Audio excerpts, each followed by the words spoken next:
Can't you sing? Dmitriy Shaposhnikov is in his element, playing jazz. Fitting he chose a song made famous by Ray Charles. That's something that musicians struggle with always, listening, getting out of your head, not looking, but really listening. 14 years old, this artist who is blind listens to the music. He feels it, seems to become it. After I met him, I knew that he'd be a good student. Stacey Barelos at the Omaha Conservatory of Music is the teacher in this duet. Both, though, are learning. Lots of teachers are not confident about working with kids with special needs. It's not something we've been trained for. Being blind is often called a challenge or impairment, but for Dmitry, it allows him to focus on what he loves, cut the visual noise, and truly hear the music. A smile leads his response when asked about the piano. Why do you like piano? I like piano because I'm so sensitive to music, and when I hear piano, it makes me really happy. His fingers see their way to the right place. My teacher plays it, and I copy her. I hear it by ear. I play it by ear. Dmitry learns by rote, primarily, so he copies after me, but he has perfect pitch, and he memorizes music almost instantly, so in a lot of ways, he's easier to teach than some other sighted students. Together, this teacher and student have embarked on new ways of learning. This fall, a grant allowed them to travel to New York to study at a music school for those with vision loss. They've been working to learn music Braille. So you play like this.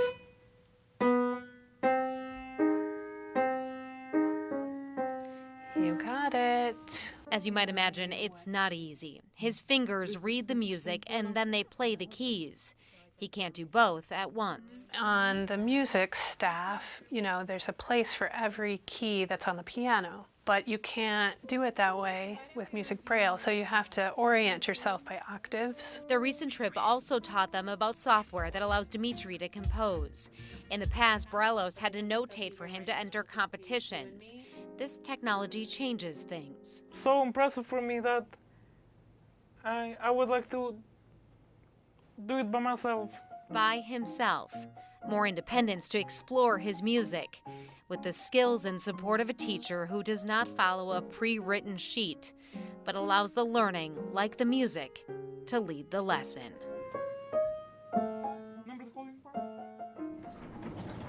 Cleaning an elementary school can be a lot of work. But even so, John Evans, who's been cleaning Florence Elementary School for the past 10 years, makes time for the students. He's one that goes above and beyond what his actual job title is. Beyond his janitorial skills, Evans, or Mr. Evans as students call him. Hey, Mr. Evans, how you doing? And we, every time I see him, high five or a hug. Spends part of his shift with students. He's constantly working with kids and checking in with kids to make sure they're successful. How's your day, though? Good. Good? Stay out of trouble? Yeah. Yeah. Focus? Yeah. Yeah? You sure? Yep. Like with 10-year-old Tavion Jenkins. You made it. Good shot. He's good at basketball. He's good at basketball? Yeah. Does he typically beat you? Sometimes. Well, all the time. Even though I'm here to keep it clean, I love to make kids happy. Sometimes even through his break. With like Lavelle, I'll take my break for him, just to give him that chance to get his reading out of the way, get it done so he understands. And is a listening ear to those who need it. Come here. What'd you do wrong? There's been kids where after school, they'll just be sitting on the playground by themselves, crying because they don't want to go home. And if, like I said, if I can just imply something positive into their life, just install it in them, and it makes them happy, I'm just happy to give it to them. Maya Saenz, 3 News Now.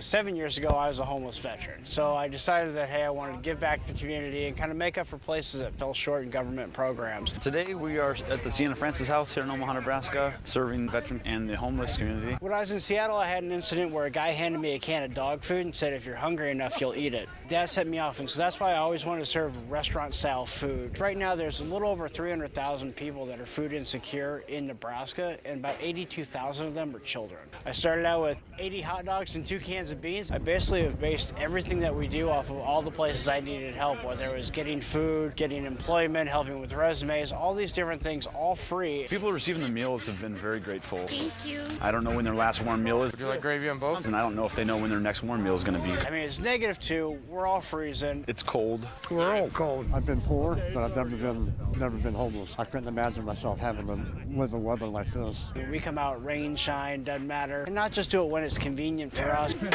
Just being able to serve them hot food makes my day, makes me smile. We've been able to serve over 20,000 meals in the last 2.5 years. One of the things I miss about the military was the brotherhood. We're building camaraderie by being able to help out people that are in need. And it started out to just be for veterans, but then we had so many people that said, hey, can you help my friend? They're not a veteran. And then I started to think about it. I'm like, you know what do veterans do? We help people in need. We raise all this to bring down here to help cut costs, and that way it's that organic. I know everything that goes into the animals, so they're getting the purest of food. That's all what we raise on our farm to donate down here, and it costs us 40 cents a meal. We already have the land. It grows on its own. Let's see what we can do to help give back. Would you like more? Even you. Yeah, more.